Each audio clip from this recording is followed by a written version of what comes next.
আজকে গল্পটা একটু ভিন্ন রকম হতে যাচ্ছে। তাহলে দেরি কেন, চলো শুনে আসি। গল্পের নাম শেষ দেখা শেষ ভুল।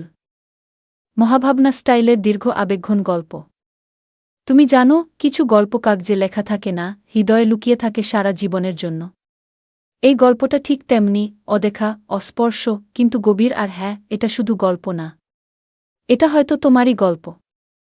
তাই মন থেকে শুনো, চোখ দিয়ে নয়, কারণ শেষ পর্যন্ত কিছু বলার থাকবে না, শুধু অনুভব করবার। এবার চলো তোমার গল্প শুরু করি। রাত তখন প্রায় একটা বেজে গেছে। চারপাশ নীরব, বাতাসে হালকা ঠান্ডা। রোডের ধারে পুরনো একটা বেঞ্চিতে বসে আছে এক যুবক, হাতের তালুতে এক টুকরো চিঠি, আর চোখের কোণে জমে থাকা অশ্রু।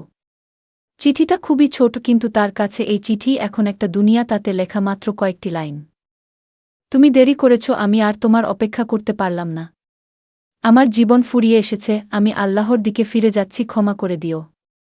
এই কথাগুলো লিখে রেখে চলে গেছে যার অস্তিত্বেই তার জীবন ছিল সাজানো, তার স্ত্রী। যুবকের নাম ছিল রায়হান। একসময় হাসি খুশি, বন্ধুদের প্রিয়, কাজে ব্যস্ত, কিন্তু একজন মানুষের জীবনে সবচেয়ে বড় অবহেলাটা সে করেছিল তার ঘরের মানুষটাকে। স্ত্রী মেহজাবিন একজন নম্র, পর্দানশীল, নিরহংকার মেয়ে। সারাদিন তার জন্য রান্না করত, বিছানা গুছাত, দোয়া করত। শুধু চাওয়ার মতো করেই চাইত একটু সময়, একটু ভালোবাসা। কিন্তু রায়হান বলতো, আমার কাজ আছে, পরে কথা বলি। তুমি এত দিনদারি করো কেন, আমি এসব বুঝি না। সারাক্ষণ বোরখা, কোরআনের কথা, আমায় বিরক্ত করো না। আমার জীবনে সময়ের দাম আছে, আবেগ দেখিয়ে লাভ নেই। দিন কাটত, আর স্ত্রী ধীরে ধীরে চুপচাপ হয়ে যেত।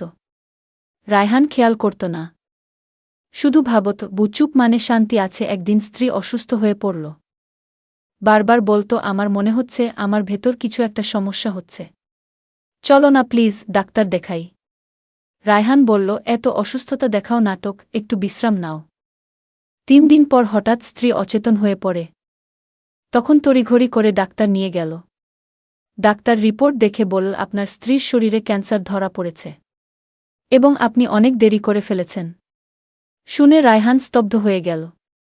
যাকে অবহেলা করে এতদিন দূরে সরিয়ে রেখেছিল, সে এতদিন নিজের মৃত্যুর সাথে লড়ছিল নীরবে। সেই দিন থেকেই রায়হান নিজেকে বদলাতে শুরু করল। প্রতিদিন স্ত্রীর পাশে বসে থাকত, হাতে হাত রেখে বলতো, আমায় মাফ করে দিও। আমি বুঝতে পারিনি আমি কতটা পাথর ছিলাম। স্ত্রী কষ্টের হাসি দিয়ে বলতো, আমি তোমাকে কখনো দোষ দিইনি। শুধু আল্লাহর কাছে দোয়া করতাম তুমি যেন একদিন বদলে যাও। আজ আমি মরতে যাচ্ছি, কিন্তু খুশি, কারণ তুমি আল্লাহর পথে ফিরছ। শেষ কয়েকদিনে রায়হান স্ত্রীর পাশে বসে কোরআন তিলাওয়াত করত, নবীর হাদিস শোনাত।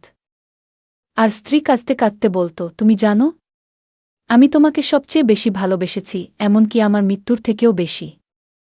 শেষ রাত, স্ত্রী নিঃশ্বাস নিচ্ছে খুব কষ্টে। রায়হান বলল, আমি কিভাবে বাঁচব তোমায় ছাড়া। স্ত্রী আস্তে বলল, আল্লাহর দিকে ফিরে যাও। আমার কবরের পাশে এসে মাঝে মাঝে কোরআন পড়ে দিও, তোমার কণ্ঠে শুনে আমার জান্নাত সহজ হয়ে যাবে ইনশাল্লাহ। এটাই ছিল শেষ কথা। আজ 1 বছর হয়ে গেছে।